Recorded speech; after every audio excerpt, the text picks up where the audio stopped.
一大早我又来到了河边，我估计有朋友比较关心昨天钓的鱼情况如何了。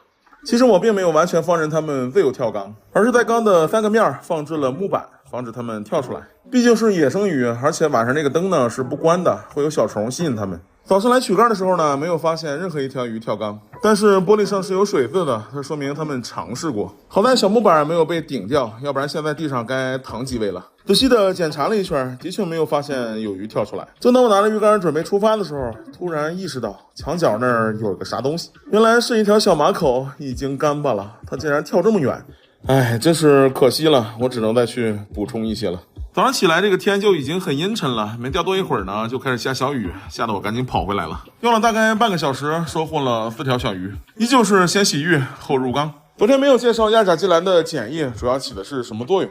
对于我们新钓来的小鱼而言，它可以有效的杀死很多体表的寄生虫，而网购来的小鱼呢，空间有限，又是长途运输，很有可能会造成氨中毒。用亚甲基蓝去检疫呢，能很有效的帮助它们去解毒，这就很大程度上的避免了今天入鱼明天死的情况，包括对于白点的辅助治疗也是非常有效的。